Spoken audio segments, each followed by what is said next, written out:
Happy Sunday, everyone, and welcome back to another episode of The Voices of Boyle.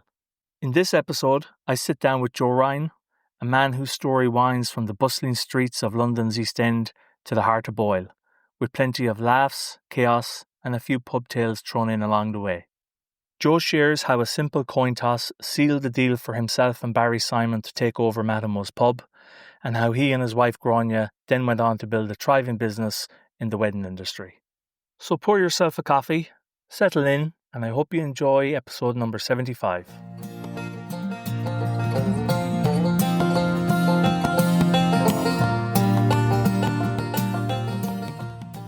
Joe, welcome to the Voices of Boyle. How are you? Great, Carlo. Thanks very much for having me. You're very welcome. Glad you could join us. So, Joe, let's start off at the beginning. Tell us a bit about where you were born, where you grew up, and how did you end up in Boyle? Probably surprise a lot of people. I was born in England. I lived there until 94. Me and my brother and mum moved over to Ballyfarnon. So we grew up in the east end of London, very close to West Ham, which is why I support Chelsea, because they were useless. But no, we moved over in 1994. My granny had a pub. I had my uncle and three of his kids moved over just a year before us, so it was a good family base there. They were all very local. We all helped out in the pub. They were also living in Ballyfarnon. My granny then built a house just up the road, so mum took over the pub. So yeah, it was a big change from the East End, Peggy Mitchell and all that crack. So what year did you move over? So I was born in 85 and moved over in 94. So just after USA 94, which would have been good crack to have been a part of. You would have. Do you have any vague recollections of that summer? No, very rarely. I would have been about 8. You could have remembered. I remember that summer. I just don't remember the matches, but yeah. And so then Ballyfarnon, obviously a little bit smaller than Boyle. Yeah.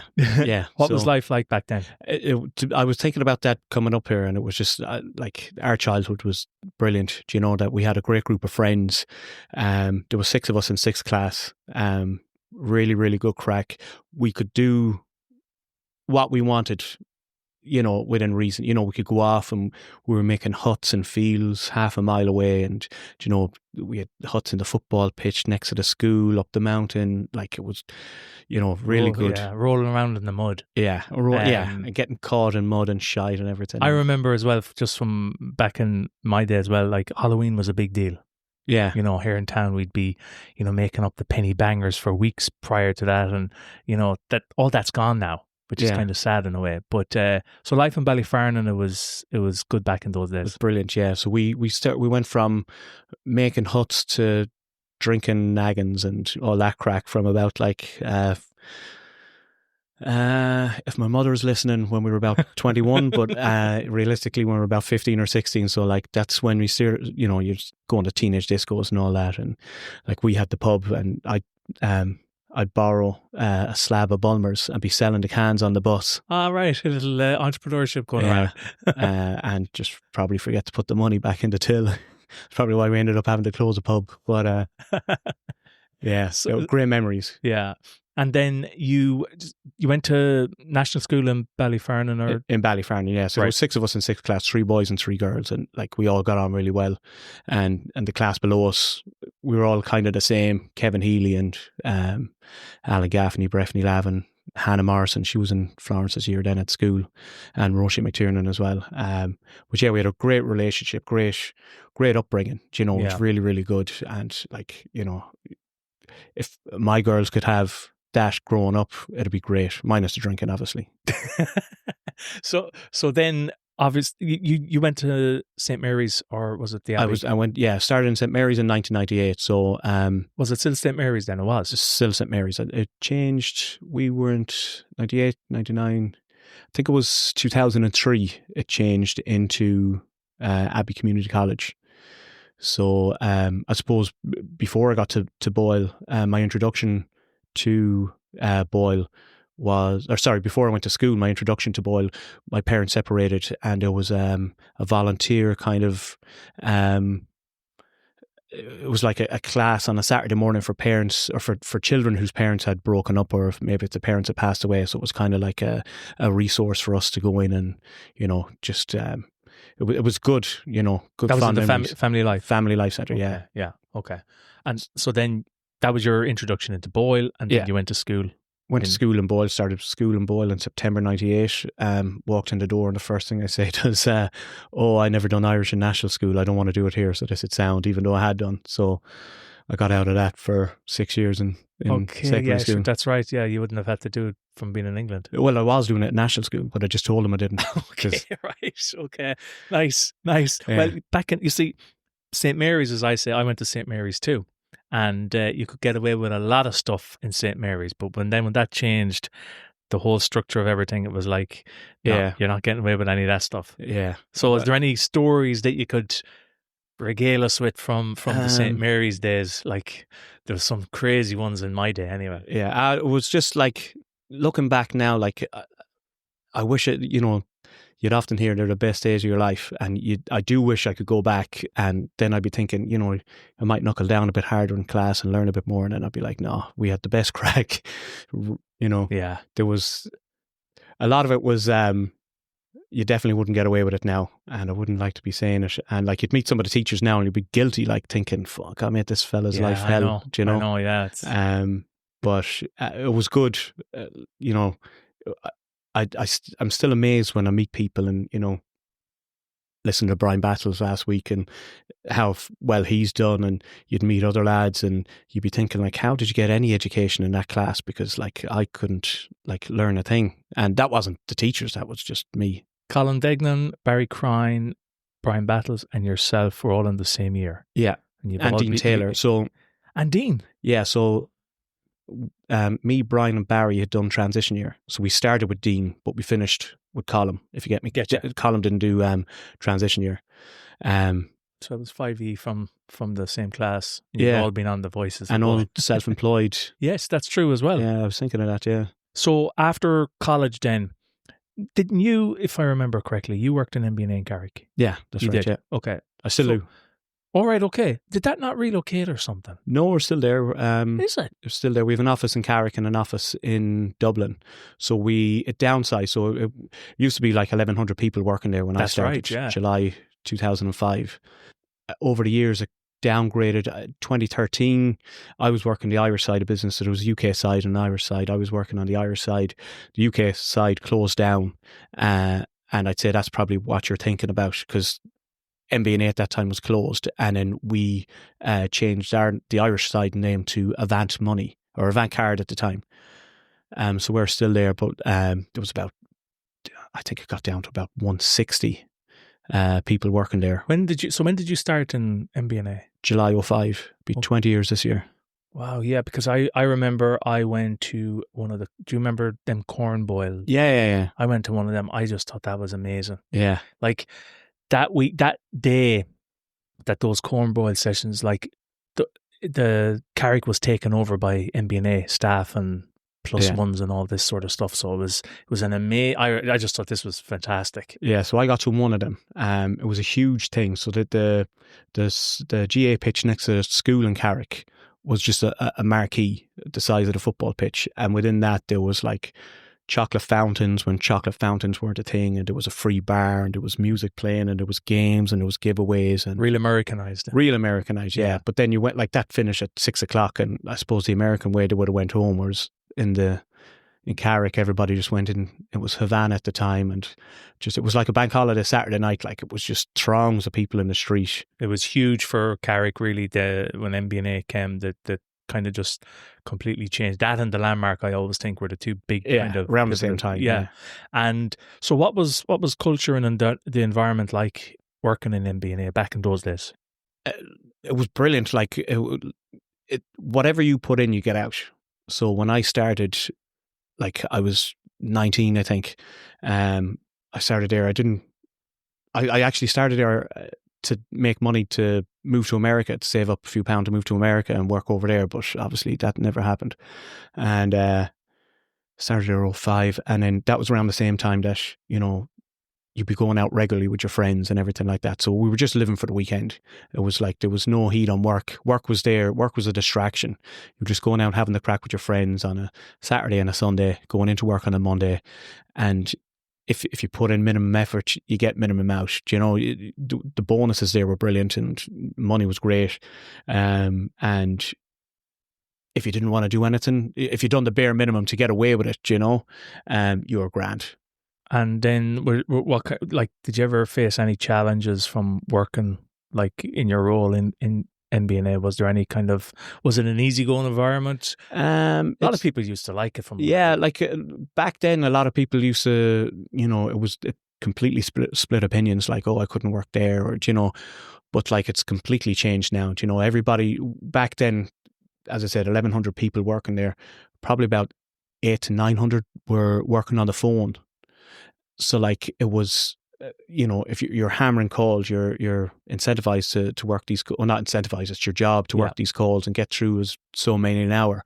But like it's, I don't have a bad word to say about it. And it's not just because I'm still working there and I don't want my bosses to hear me slagging it off or anything. But and so like, I mean, so you'd be ringing up doing sales. Was that one of your previously roles? Yeah, right, okay, yeah, previously. So that was, and you would have a script and all that sort of stuff. Yeah, it's pretty much like, people probably have this kind of diluted idea about it, like, you know, you could put your own twist on things. We were the first Irish outbound call, so a lot of people that started there were just calling UK customers who would be probably getting 5 or 6 calls a day from people like us, so they wouldn't give them the time of day. Whereas we started this Irish outbound campaign, you'd be calling people and you might even not know them, but you'd be like, oh, you're from Strokestown, oh, do you know so and so down the road? And oh, I do, yeah, and chatting away. Next, anyways, you want a loan or do you want a credit card? And but yeah, it was good. I enjoyed it. And so then, Joe, that was 2005. You also worked in SuperValu. Was that before, during? Yeah, so that was, I done transition year, and I was mad to get working somewhere else. I won't say where. It's not bad or anything, I just don't want to give somebody any advertising. But I was mad to start working somewhere else, and the teacher at the time, I can't remember who it was, but he couldn't go there. He couldn't do that line of work, And eventually, like 2 days before the deadline, I just went up to SuperValu and said, here, any chance of a job here for work experience? So I started on the Monday. I was doing a fruit and veg with Martin Walsh, Stan, as most people would know him. And it was brilliant. It was great. I could see straight away the different characters in there. And it was a great place to begin, you know, a work, you know, the hard work. I worked in the, I started off obviously doing work experience there, and then it went part-time. And then when I finished school, Paul Kelly was nice enough to allow me to begin a management course there, which unfortunately I didn't particularly like too well. But he was very kind to let me do that. I spent time in, you know, on the floor, in the deli, in the storeroom, lots of different places, and things that probably took 5 seconds to learn, you know, 23 years ago. I still remember now, and I still implement them when I'm. That's good. As sad as it sounds, when I'm washing the dishes at home, Breach Dyer would have taught you a thing or two about washing dishes. And no, it was really, really good places to start. And like, you know, you go up there. I was working there at the time. They were heavily involved with the Store of the Year. I'm not sure if you remember that. This is all the SuperValus in Ireland, and you know, they go into finals, into regional finals, county finals, regional finals, and then national finals. And I can't remember what year. I think it could have been 2003 that they actually won it, 2003 or 2004, but they won the national Store of the Year, which was massive. Big, yeah. Brilliant. Okay. And then moving on, then I would have remembered you first, I think, really from your days with Party Time DJs, Richie.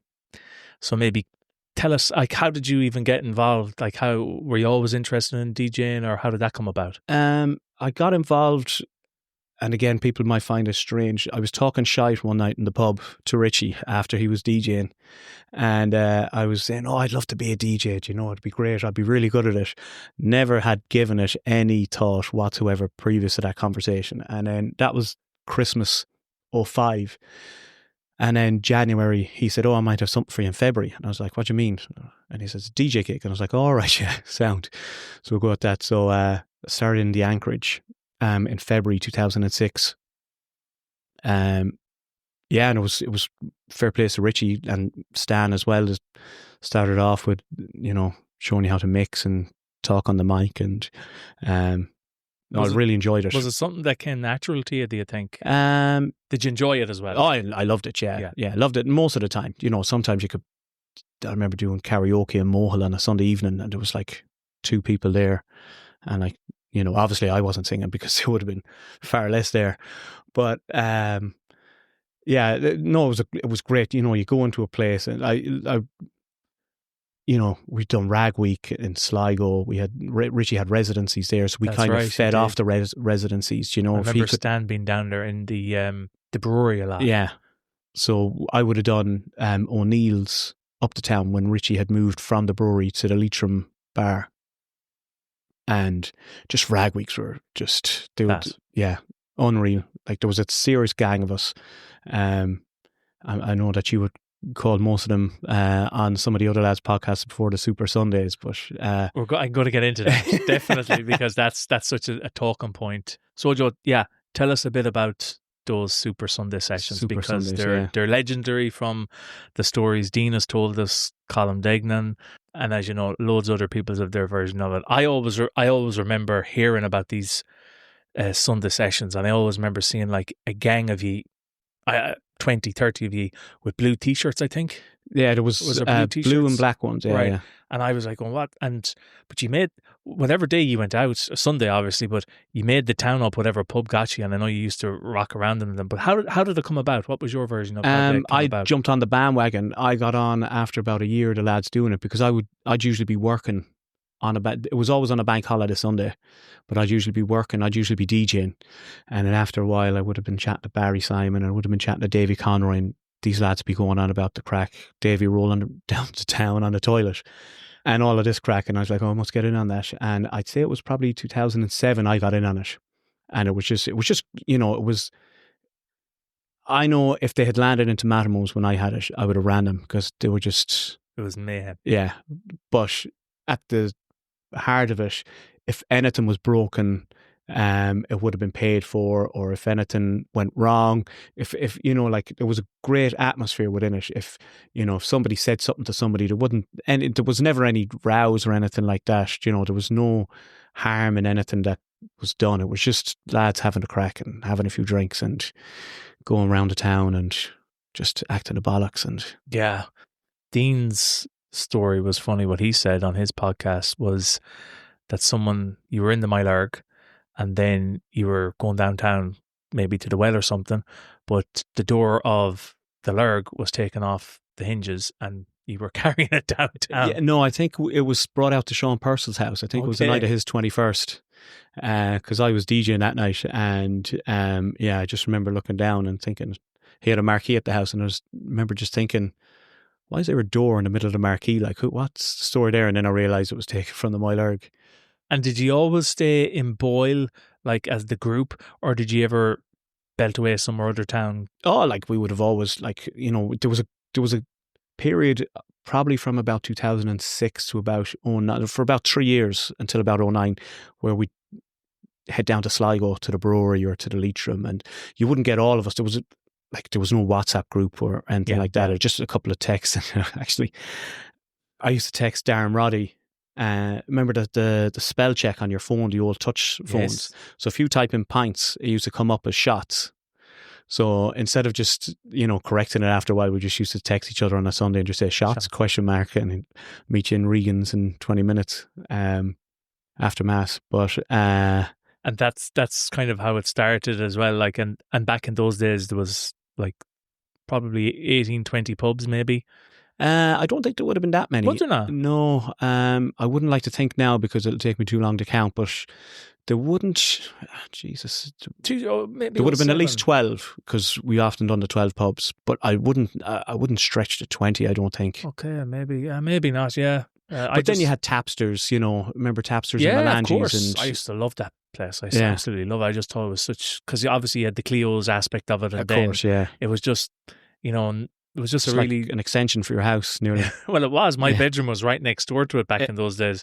And even with Cleo's, I was going to, as I do say, Our house wasn't soundproof, but Cleo's was, so you wouldn't hear a thing from it. And we often heard you, all right. I bet. But so that was the Sunday sessions, and then so that was the year 2007. Was there anything else in them kind of mid 2000s? Yeah, I remember in Tapsters they had the World Rally. Do you remember that came to Boyle or Sligo? I think Eddie Jordan came to the Royal Hotel. No, I can't remember anything like that. It was a big, massive coup. And I'm not going to say any names because I can't remember them all, but there was a group of individuals from the town that had worked hard to get this to Boyle. And it was just like it felt like thousands of people ascended to Boyle. Some of the stages were around, I think, Rigna, Ballyfarnon, I think, up around there. And then they were kind of not. I remember there was like projector against the wall in the Royal Hotel. You were probably travelling at this stage, I'd imagine, but it was a massive, massive thing at the time. Okay. And it's definitely worth looking up. It's yeah. Unless I can't even remember hearing about that. But and another thing that just popped into my head there as well. There was a group maybe it sprung from the Sunday Sessions thing, but you were always mad into doing crazy stunts. Now I know Barry Simon probably.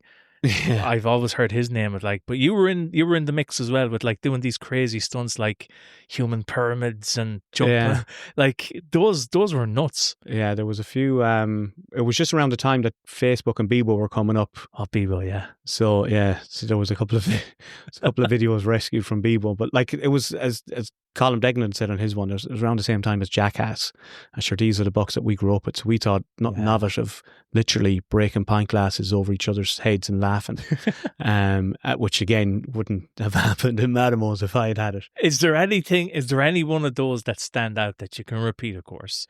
So Barry Simon's 21st, was either in the Moilerg or the Well, and then we went back to his home house for a marquee, a great big party there after. But the next day, he was living with Tom McKeown in, I think it's Forest Park Manor, just next to the church. That's that right. estate on the left. And Tom was the only one in the houses, or one of very few people in those houses. So we just took over that estate. We had music on, and we had a bouncy castle that people were jumping out top windows onto, and it was just his birthday, I think, is the end of March, and it was the beginning of April, and it was a cracking day. And you know that time of year when the evenings are getting brighter and the weather's getting warmer and everybody's out drinking cans, and it was just, everybody said for years that was the best day drinking. And again, there's nothing to it. There's nothing that happened. It's just one of them occasions that stand out. Yeah. There was nothing that that you could say, a cup was won, or this is done. It was just a great day that everybody was out, that everyone enjoyed themselves, and obviously want to talk about Mattimoe's pub, which is known as a big chapter in things. Just before that, you were involved with Boyle Celtic Reserves. Played for them. Yeah, I think we started. That was, I think, 2010, 2011. And again, no more than the Super Sundays. Great bunch of lads. Like, half of them played actually. And it was good that most of our matches were on a Sunday. But no, again, great group of lads. Like we our first year, we got to a final against Strand Reserves down in Sligo, which we lost.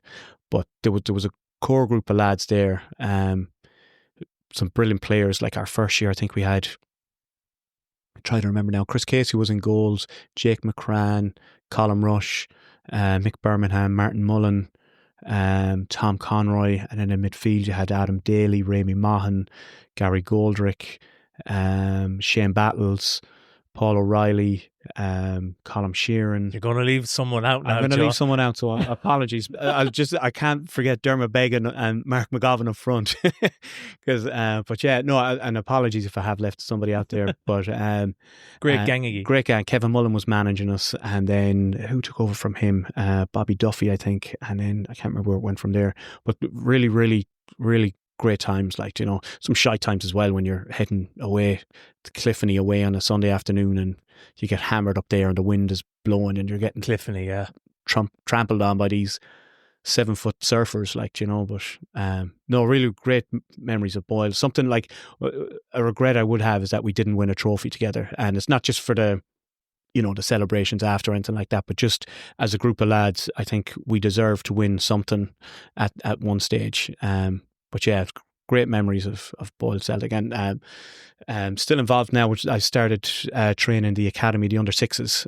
So it's new generation of hopefully not reserves, hopefully first team players. But yeah, really good group of kids there as well now. Yeah, and they have some setup now down there, Boyle Celtic, these days. Yeah. And do you remember Boyle Celtic before they even got the training pitch, the first training pitch? Yeah, I remember just the field. Yeah, I remember very vaguely just, you know, going down to matches. But then when I think I was training with the first team, and obviously not getting anywhere near the team itself, but started training with the first team, I think maybe 07, 08, just before the reserve started. Who was the manager back then? Who was Would the it have manager? been Could have Owen? been Eddie Conroy or Owen O'Donoghue. Yeah, might have been Owen, because I think, yeah, I know Eddie was... Sean Cairns as well, actually. That's true, actually, yeah. But yeah, good gang lads, and, you know, they're all still involved. That's 20 years ago, 20 plus years ago, you know, and on a completely voluntary basis. So it's great to see, no more than the GA, like, you know, it's dedication for life. Do you know what I mean? Yeah. To have these people that give up so much of their time for something, you know, that they don't have to. Yeah, and as I said, it's a huge operation now. I mean, just the amount of funding that's gone in, it's an excellent facility down there. Yeah. But as you said, it takes people, parents like yourself, volunteers like yourself, to give up their time to look after the under sixes. Is the under sixes the youngest? Yeah. Right. And there's something like 700 registers. Something mad like that. It's crazy. Yeah. But it just shows the vision going forward. And yeah, I think hopefully they get the maybe the changing room facility as well sorted, and with the Hal Cawley stand. It's an amazing... I'd say it's the envy of once I get the dressing rooms, it'll be certainly the pitch and the stand are the envy of probably most, if not all, clubs in Connacht, I'd imagine, including Westport and, you know, those large setups. That's right. It's unreal. Mattimoe's bar, yeah. When and what inspired you to start the open a pub? I know your parents, obviously. But yeah, again, no more than Richie, I had no interest in ever opening up a pub. I think Ireland were playing in a World Cup qualifier on like a Wednesday night or something, and Barry Simon texted me, come out to the 4Ps and we'll watch it. He was living in Cron. So I went out there and chatting away, and he says, come here, Mattimoe's, what do you think? And I said, what do you mean? It was closed for months at this stage. And he says, would you take it over? And I said, what do you mean? He said, I'm thinking about taking it over. He had been in contact with Jerry, and Jerry was keen, but Barry didn't want to do it by himself. And me and Grania were heading away on the holidays, on our holidays, I think the day after or a couple of days after. I said, let me think about it on holidays. So I was wrecking Grania's head every day, like, you know, at breakfast, what to do with Mattimoe's now and all this. So I downloaded an app on the phone, a coin flip app. So I said, look, if it lands on heads, I'll take over the pub, and if it lands on tails, I'll leave it. Many times did you flick that? I was only once, and I said, look, if, you know, we'll leave it at that. So I flipped it, landed on tails, and I said, I'll take over the pub anyways. And that's how it came about? Yeah. Okay, interesting. So that was 2016-ish? 2015, 2016. So yeah, we got up and running 15th of December 2016 is when we opened. Now we hadn't, I wish we'd done like a video diary, because we were too dopes, not knowing what to do, how to do anything. We were literally YouTubing a video how to change a keg 2 nights before the pub had opened. You had some videos up as well, didn't you, in those early days where you were like doing kind of sketches? We done a few. Yeah, I remember seeing them. Yeah, we done a big one there when the pubs opened up after COVID. If you remember one of the Guinness ads, it's like, my brother races against the clock and he's swimming. I saw that one. I remember that was huge. Yeah, Daniel Flaherty recorded that for us very kindly, gave up a couple of his evenings, and yeah, it was, you know, the quality of the production was and just great memories. But yeah, with a few stupid ones early on. So what was it like then, opening a pub no prior experience really from... No, neither. Barry done a bar course with Kevin Tiernan in Westport. I can't imagine they learned a lot on one side of the bar down there, but like neither of us had. He actually used to work in Cartown as well, Barry. But like it's, opening Very Mattimoe is different, a lot different than opening up Cartown. And so then what were the initial kind of challenges that you faced, apart from obviously lack of experience? Was there anything else, like dealing with the public in a drink setting like that can't have been easy, regardless of, you're dealing with people that have drink on them. Yeah. They probably got a little frosty at times. Or It would have, but like if anything, you would have just gained patience, things, as I said, we opened in 2016, things that would have been said or done, say December 2016, we would have went crazy over. Whereas in 17 or 18, you would have been a lot more relaxed. You would have learned how to deal with different characters, when to deal with them, and that there was things I was doing wrong up until the day we closed, but overall, like it was, no more than anything else, it was a really, really enjoyable time. Had some of the best nights. We had one or two summer. We had the Rock the Clock along with Aaron up in the Moyle Erg. Right, yeah. And that really, like, I remember standing next to Barry with the fireworks and just looking up. There must have been a couple of hundred people on the bridge. I just saying to him, like, this is between us and the Moyle Erg, this is what we've done, and it was a great sense of achievement to look up at that. And it's a really good memory to have of our time in the pub. Yeah, because it was kind of reminiscent of the old, even though it's not the same thing, era and that, but the gala festivals in Boyle. Remember those? You probably wouldn't. They heard a lot about them. They were brilliant, and trying to, it must be so hard though, I think, to try and cohesively get businesses in Boyle to come together to do something like that again, because it was such a fantastic part of Boyle's history. But at least you made it. You did something to try and bring some life into the town. Well, that's it. Yeah, it was what we had set out to do, and it's something that we, I think, wanted to do early on. I know Aaron was kind enough. He had his own festival that he was running a year prior to that, and he was kind enough, to let us, jump on his back and run it with him. Rather, and you wouldn't see that in too many other towns where two competing businesses have come together. No, you wouldn't. No. But yeah, it's something that we wanted to we had the duck race. We had like a family fun day with a bouncy castle and food up the town, and good old memories and music on the street. I think one of the nights, was it Lashing Rain? But yeah, no, really, really, really good nights. And like we'd close a pub when Aaron was having the music. We'd close the pub early and head up the town, and but yeah, really fond memories of the pub. On a Monday night we used to have, and again I won't name any names. We used to have a group of lads come in that have a few years on me, but the crack, they were just slagging each other the whole night.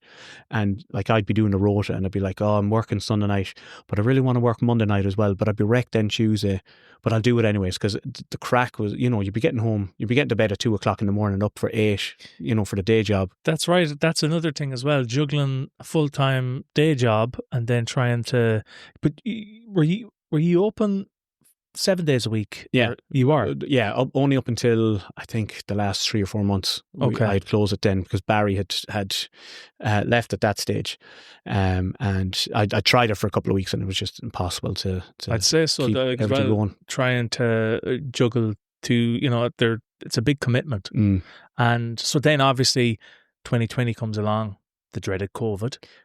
Yeah. How did that affect both business? And I always I'm trying to ask guests as well this, because in years to come, looking back on these COVID years, it's always nice to get a kind of a recollection of different people's stories, memories, how it affected them. So business wise and personally, how did COVID have an effect on you? Business wise, it certainly didn't help. We were really, really coming into our own. We had a great customer base. We had great nights. I'd say, every year that we had, obviously we were only open for a couple of weeks in 2016. 2017 wasn't as busy as 2018, which wasn't as busy as 2019. We were always continuing to go up. We were obviously planning, more Rock the Clocks and, other things like that. And then it was like the stop start. I remember that you can't catch COVID if you have a meal Oh, the of €9 €12. meal. Yeah, Whatever it was. the €9. Yeah. So we had said it to Jamie upstairs in Tai Chi to see if we could, get her menus and people order off that, because that was happening in other pubs. And then some woman, I can't remember who it was, that worked. No, sorry, it was a customer of ours, and his wife worked for the HSE. She says if the lads do that, they'll be closed down, which obviously wouldn't have happened because everybody else is doing it. But we, looking back now, foolishly, we, obliged. I wouldn't do the same now. I probably wouldn't. I don't think many businesses would. No. But back then, you see, that's unfortunately the way the country was, the world was. Yeah. It was crazy. Yeah. Once you knew, the first couple of months were terrifying because nobody genuinely knew what was going on. But after a while, once people were getting it and, getting sick for a few days or not even getting sick, I think after come September, October, I think people's opinions started changing in it, and it caused such a divide in the country, for vaccine, unvaccinated, and people not talking, friends. Oh, massive. Big wages were created, and unnecessarily, because as I always say, everyone can have difference of opinion and we all can get along. That's how democracy works. That's how society works. Yeah. But yeah, so personally, it was literally the best time of my life. And I know I've probably said that a couple of times. We had just bought a house in Carrick and our daughter, she wasn't one at that. She was only a couple of months old.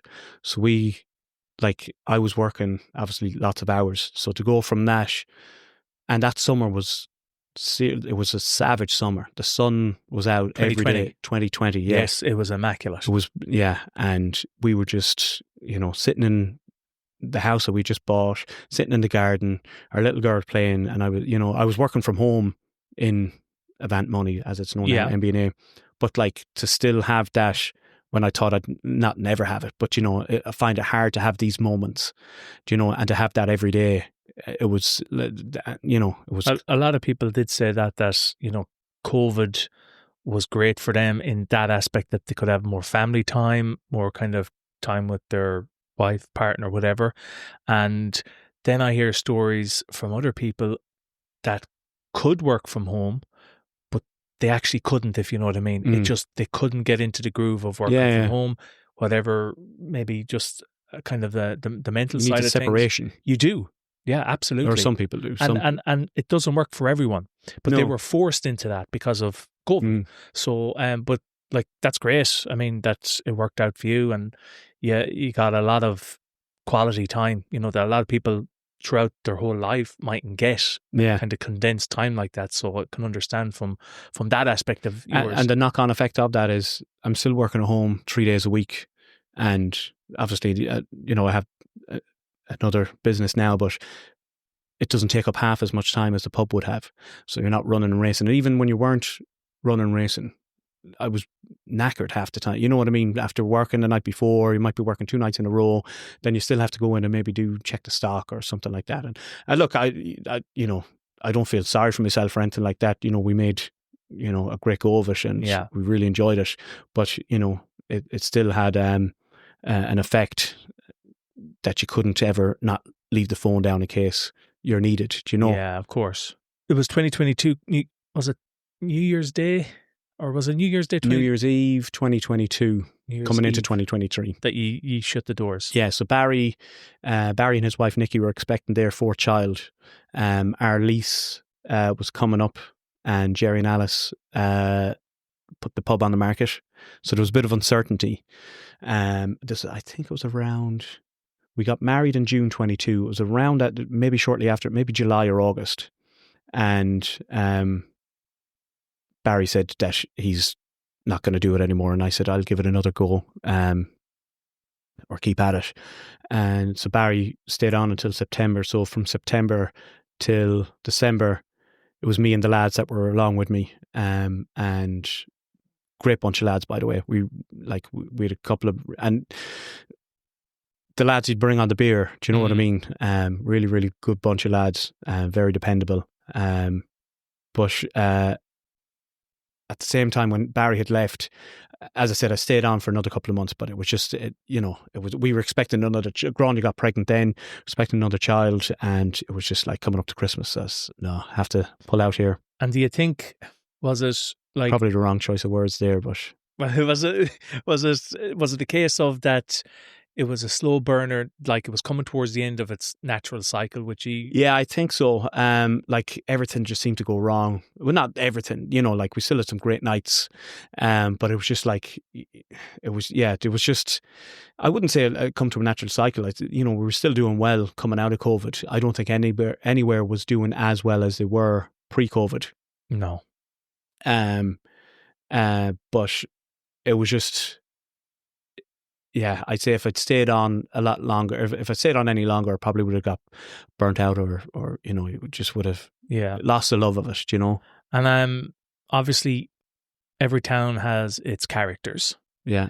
And every pub has a few of those characters. Was there, had Mattimoe's during your reign its own set of characters? We had one, Barry Simon as his name. Every day I learned more working with Barry than working with the pub. No, Barry was great. Great laugh. We,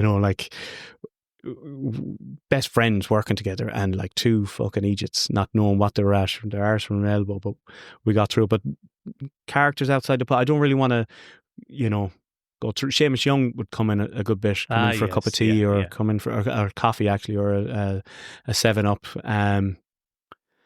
We had a few lads that would come in that would only talk about Boyle, and how much they love Boyle. There's such a strong feeling, a strong affinity towards Boyle for so many people. Yeah. And people, if me and you were talking and I would say, this is wrong with the town or that's wrong with the town, we could accept that. But if somebody that's not from the town said the exact same thing, we'd get all defensive. Oh, yeah, and of say, course. what do you mean? No, look at this, this and this. Don't be looking at that, And like there's so many people that, they'd be giving out about the town or giving out about this or that or this organisation or that organisation.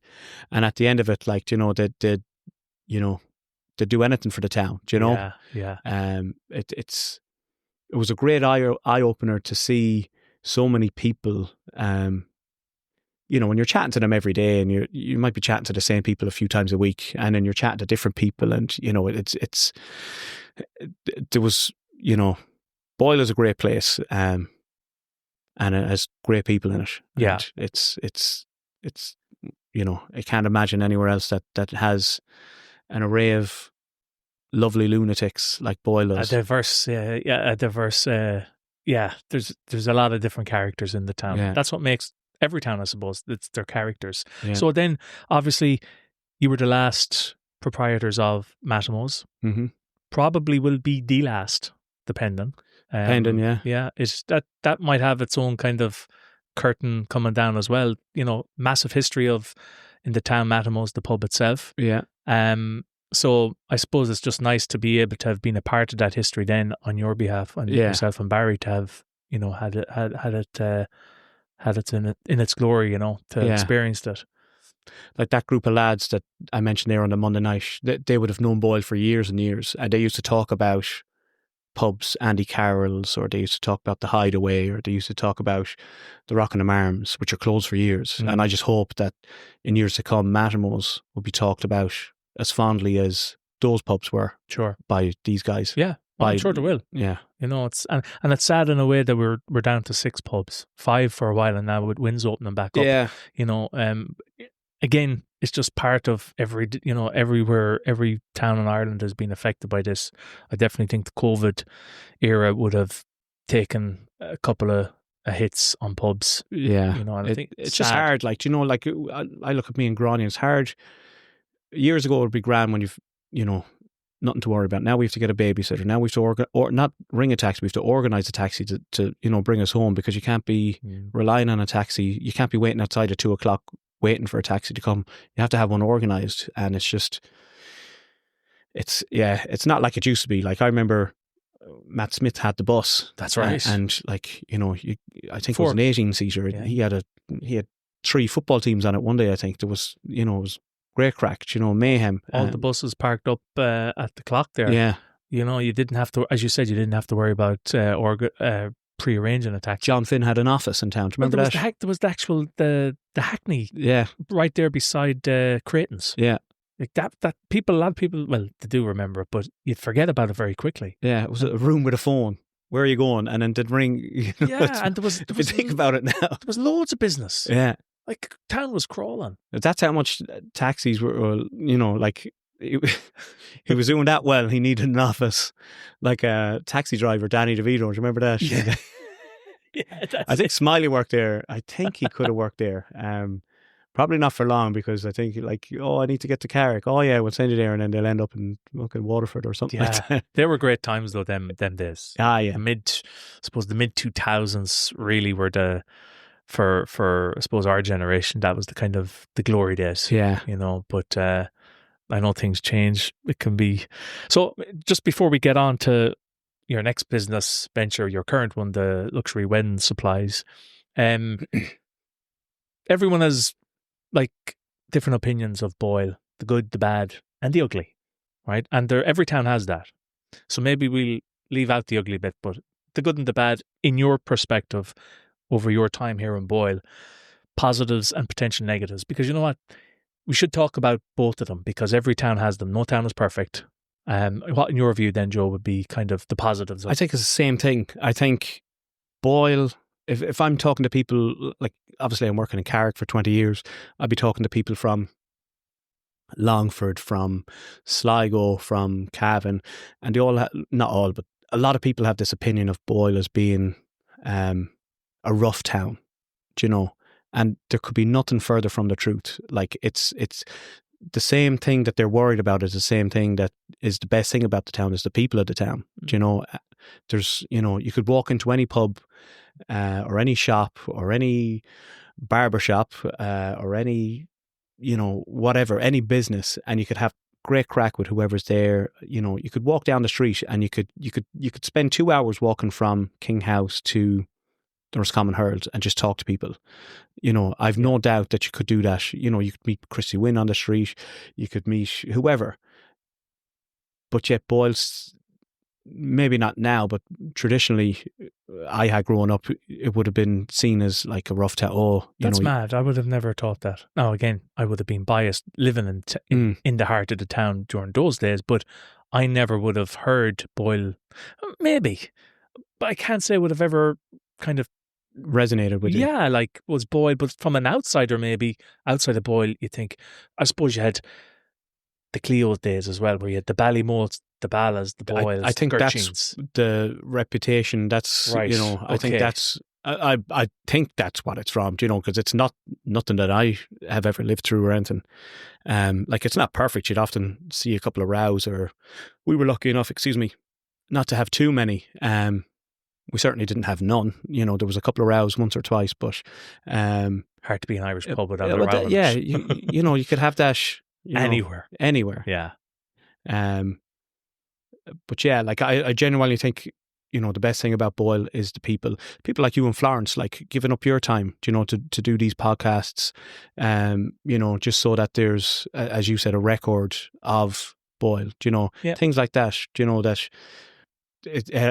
the town has so much going for it, and it's like, it could be like a barrel, and all these good things are going in, and it's getting near the top, and it's just about to explode and get the recognition that it deserves. Yeah, but like as I said, every town has the positives and the negatives can be a range of things, but they are there, and it's always good to balance things out, to keep things as objective as possible, because obviously we're from Boyle, everyone's living in Boyle, you can be a little biased in ways, but as I said, every town has changed over the years. So moving on anyway to your current venture, and LuxuryWeddingSupplies.ie yes is the website. Yeah. So you seem to have this knack of kind of being able to pivot turn your hand to something else, try it out, and it's doing well, because I hear a lot about this. So tell us, how did it come out about, Joe? So we got married ourselves in 2022. Didn't have the best experience getting married. The wedding day itself, the venue and a few other bits didn't go as well as we thought they would have. Again, coming out of COVID, a lot of the blame would have been put on that from different factors. We still had a great day, still loved it, but there's still a few things that you think back and think, if we'd left it another few months, it would have been far better. Do you know, more things would have been ironed out. So that was that was July 2022. And then thinking about closing the pub maybe late November. And then, you know, I was chatting one night and saying, you know, what will we do next? And then we said, sure, we were let down once or twice at the wedding. I'm sure we could do a better job than that. And then that's kind of how it started. No more than talking to Richie Burke. Yeah. After a few pints, and no more than flipping a coin with Barry Simon. It's just literally just get an idea. But I think that's a good quality to have, because you make a decision, you weigh up the pros and cons maybe, even though it was a coin flick. I'm sure you did do the kind of, if it lands on heads or tails, you're gonna, and then just jumping, and what's the worst that can happen? What's the worst that can happen? Yeah. A lot of people get kind of caught in the paralysis by analysis kind of thing, and I won't, I shoulda, woulda, coulda. But you seem to be just able to kind of say, go with it, and if it works, great. If it doesn't, next thing. There's always something else, and that's a good quality to have as well, that you're not afraid to try different things. So so tell us, what products, what services does the business offer for weddings? So at the moment we do, we have a photo booth. We have, obviously, you know, your guests come up to throw on funny hats, or have a little Hasbulla cardboard cutout that seems to get a lot of attention as well. Oh, that's right, yeah. And then they get the photos printed out. We give one to the guest, stick one in an album, give that to the bride and groom. We have audio guest book where guests can leave voice messages for the bride and groom. We send it on.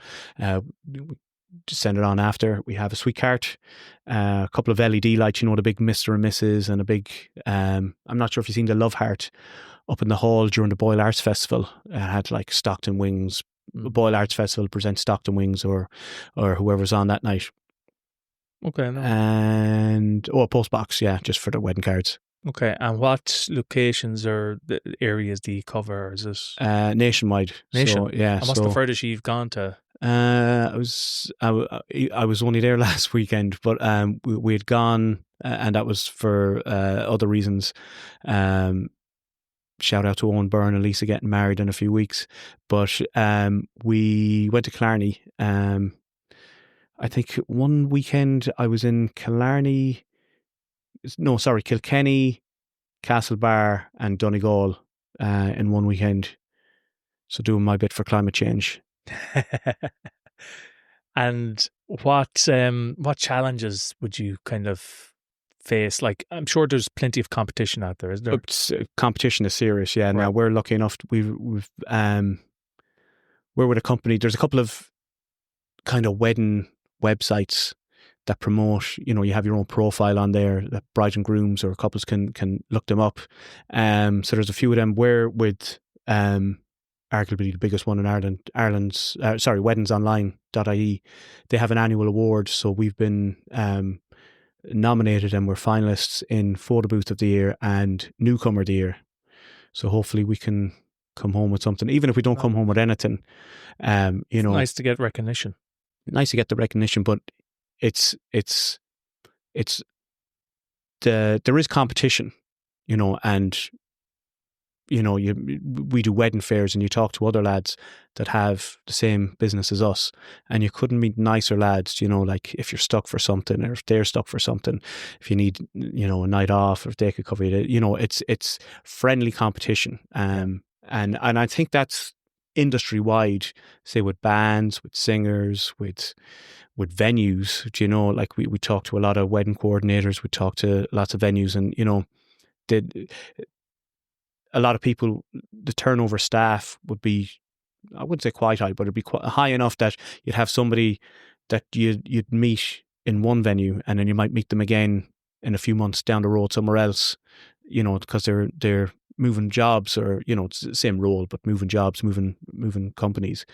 But it is the challenge was the initial challenge was when we started. We thought we'll announce it on Facebook, everyone will go mad, and we'll be busy until the end of time. And like, it was the opposite of that. It was just like, before we joined, and I'm not getting paid from them, we actually pay them, but before we joined Weddings Online, it was very hard to get our name out there.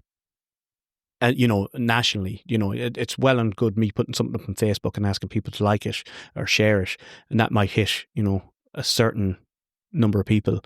But, if a national company, has you as one of their listed, vendors, or, exactly. So okay. you could click for a wedding singer, you could click for flowers, you could click whatever photo booth. We're there. You can have, there's reviews for from previous couples. It's 20. So we started 2023, and that year was mainly it was for the company anyways. Now Gráinne was pregnant as well at the time, for half the year. Our second child was born in June, and literally the day we'd only gotten a couple of gigs that year, and literally the day we brought our second daughter Ada home, I had to go to Westport to do a gig that they had booked weeks in advance. Right. But you can't say no, because you're just after starting a business. Yeah, of course. Now Gráinne would say that I just wanted to get out the house and not have to deal with a crying baby. I would strongly deny anything like that, because I wouldn't hear anyways, because I'm half deaf. But like struggles like that. And the first year was very slow. Second year, was, I consider very good. And then this year we have more bookings this year than we had for last year already. Brilliant. Which is very encouraging. Yeah, well, I suppose it's again, a lot of businesses, they can be slow burners, and for a few years until you build up. A lot of it's word of mouth, or not even word of mouth, but reviews. Like if you look at something, if like anything, if you're looking to buy a new microphone, you're going to Google it, and you'd look at a few, and then you'd look at the reviews. And if you were booking a holiday, you go to TripAdvisor. It's all about reviews, and the more you have, the more good ones you have, the better. Of course, yeah, exactly. You're going to do. And how do you then maybe market, or do you advertise apart from the online wedding? Yeah, is there any other just avenues? Through our own Facebook and Instagram. I've started doing like reels on Instagram, and through TikTok and Instagram, just doing reels. And it's if you look at one video, you've seen them all. It's the same thing. I video coming into the place, video what the venue looks like, video the band, video the first dance, video people at the photo booth, and then just condense that into maybe 50 seconds. I'd listen for a song as well through the night that goes down well. Yeah. And then I use that song for the video. So hopefully the bride and groom would, think of the wedding and think of a song at the wedding, which would hopefully be the same song that I use on the video. And little things like that. Like we try to do little things to try and stand out. Like if you're sending out, so what we do is, obviously you have your photo that comes printed out. The background of that photo we design ourselves. And what we ask is for brides and grooms to send on their wedding invites, that we could do something similar to that to keep the similar theme. And we done one at Christmas in the lodge at Ashford Castle, and the bride didn't know there was a photo booth, or she may have knew, but she hadn't booked it. It was the husband that booked it, and he had sent the invite on to Gráinne, and I had designed it on Canva, very basic, but it pretty much matched. And then on the screen of our photo booth was the same thing, and the first thing she said is, "Oh, look, is that from my invite?" And to me that was nearly better than getting paid, that this little idea that you had was recognised by the people you hope would recognise it. That's good. And I saw there during the summer for the opening day of the Boyle Arts Festival, you got Chris O'Dowd to, I saw Gráinne, he was doing something for, was that the photo booth? So did that get any bit of so I thought once we had that, like I had we'd given one of our lights to the Boyle Arts Festival the year before, and we said we'd do it again, no problem. And then we said we could do the photo booth, and they gladly took us on. And then we heard Chris O'Dowd was doing it, and the first thing I thought of was like, how am I going to market bridesmaids to this? Do you know? And I was thinking of, you know, something witty, quick to say. When I say quick, this is months, you know. But like, I can't even remember what I landed on. But like that evening, I couldn't wait to get home and put it up because I thought, you know, this is going to go viral, and it didn't really go too viral, and not because of Chris or because of the video or anything like that. It's just There's so much out there. But people don't care. Yeah, that's true. There's a lad that has just started work with us, and he used to work with an ad agency in Kildare, and they dealt with a lot of influencers. And he said, like he's deep in analysis and everything like that, and you know, and he says like the difference it makes if you get like a blogger to promote your stuff compared to not doing it is like you wouldn't see the difference. Now I'm sure that's not the case all the time. I'm sure there's some people that, you know, some people would want to be dying to get the same thing that they would get, and like I'm not saying that we'll never do it again, or you know, I wouldn't be as hypocritical to say that, but I thought once we had this video with Chris O'Dowd that, you know, would be elected, that would be on the 601 News. Oh, if anybody's looking for a photo booth, please contact LuxuryWeddingSupplies.ie. Yeah. But it didn't turn out that way. But like, you know, but there, as you said, people don't care. But also, there's so much content out there on TikTok, on Instagram, Snapchat, Facebook, everywhere, all vying for the same attention span. There's just so much content out there that to stand out, it's so hard.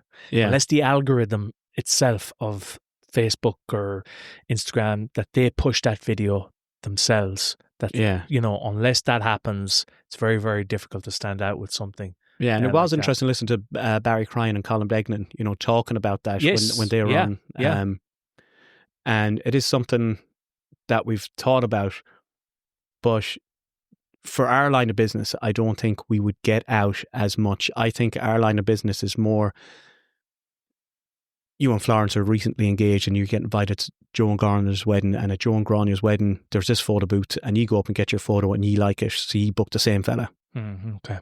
I think that's a lot of it, and it's just getting out there initially. Is the hard part. But the fact that you said you've had more bookings for 2025 so far than you had previous year, just shows the growth is there. Yeah, definitely. You know, even though it's very competitive, that's good in a way, because if it wasn't competitive, no one wants these things. Well, there's more hotels than there are photo booths. Do you know? Exactly. So like, exactly, yeah. So, but yeah, no, I really love it. Really love pulling into the hotel and, you know, having the crack with whether they're in their 80s or if they're, you know, a couple of drunk lads coming up. We try to cater, we try to make everyone unique.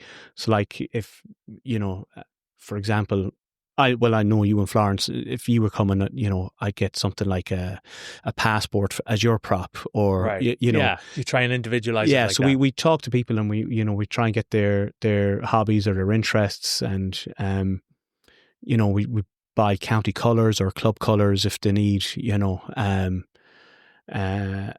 just to try to make it out, just try to stick out a small bit and try and make a bit of an effort to stand out, and hopefully that gets recognised. Yeah, okay. Yeah, interesting. And then how do you have to kind of stay afloat with kind of market trends, if you like, in the wedding industry? Or is there, so for example, any future plans to expand product or services going forward? Or we're not against that. I don't think we'd be doing anything. I don't think we'd be adding much this year.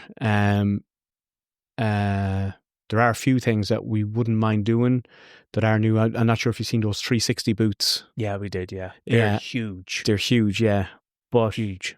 They're not in Ireland yet. They are. Are they? Yeah, there's loads, yeah. Okay. But it's just they're not mainstream. Would they be?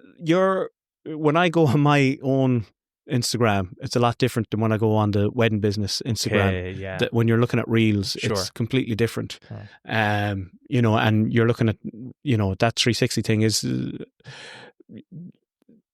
easily I'd guess 40 or 50 in Ireland already. I'd really? imagine. Just loads, yeah. Okay. Yeah. Now, some of them are from China, and like if you stand on the platform, you can see, if you watch them and as the camera's going around, you can nearly see the shake in the, when people are dancing on it. Of course. So like I have talked to people in the industry that have one, and they've said like, you have to pay top dollar to get the, Yeah, you can even see them. We were in New York a year ago, and right in the center, Times Square or whatever, there was this not a big one, but like the platform was probably 6 foot by 6 foot. Right, so big enough. And you had the 360, like high tech stuff.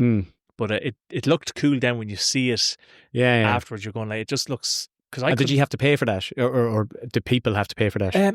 I'm sure they did. Yeah. Or could they put their own phone on? No, I think they had to pay for it because it was like, these were proper cameras. Right, it wasn't the phone camera. Right. Okay. And then probably just emailed on, or something like that. But it did look cool because I didn't have a clue. Flower was telling me about this, and I was like, "Going, I don't know what you're on about." And then we saw one. I was like, okay, 360 camera, but it's the background and everything and the slow motion. Yeah, and it really did look cool. Yeah, it looks really cool when it's done well. Yeah, and you can personalize them and all that sort of stuff. So it's good, and it's good. It's a good marketing, if nothing else. Yeah, well, that's it. Yeah, yeah, and so.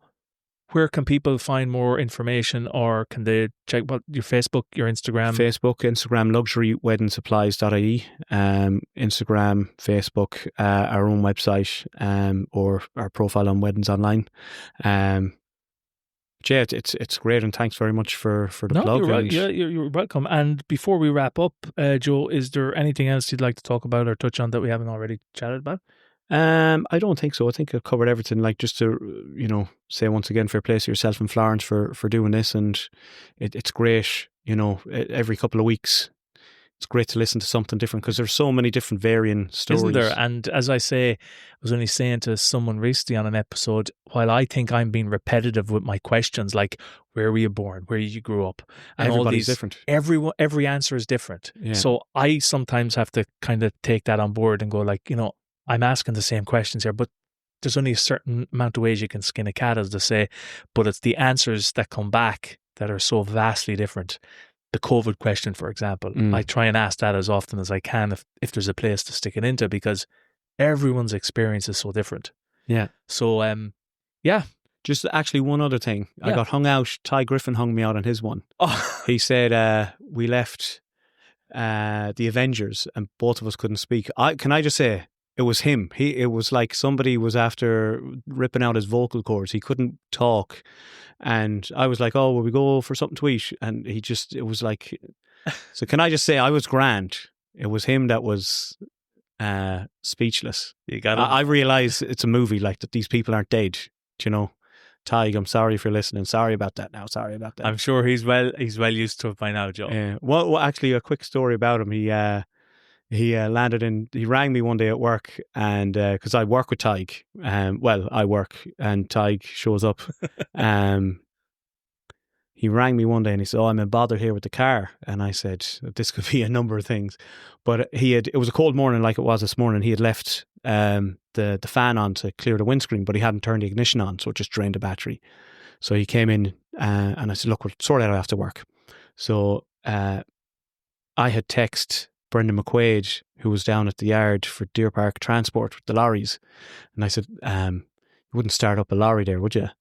When I'm coming home at 5 o'clock, he said, oh yeah, I have it ready. So I told Tig that we'll need to jumpstart his car. And he was like, yeah. And I was like, well, my car wouldn't be strong enough for that. But something else lined up. So I didn't tell him what. So we drove down as far as... I did actually tell him, because I told him, you're going to have to drive it now because it's automatic and my car isn't... You wouldn't be able to drive my car up after it. And he was, will you stop, will you? So we landed down anyways, and this lorry was lit up like a Christmas tree. And Tig, I don't know, did he think it was serious or did he go along? He started climbing into the cab anyways, and he got 3 or 4 steps up and he says, I can't get down. But, he's some character though. He is, yeah. You have a great friendship, and I know you play a lot of pranks on him as well. He gives as good as he gets now. I'd say, okay, yeah. That's That's good. Well, listen, Joe, thanks very much for coming No problem. on. Best of luck with everything, Carlo. Absolutely. And you never know, a couple of years we might have a second episode, touch base again. No problem. Best of luck with your business. Thank you. Fair play to you.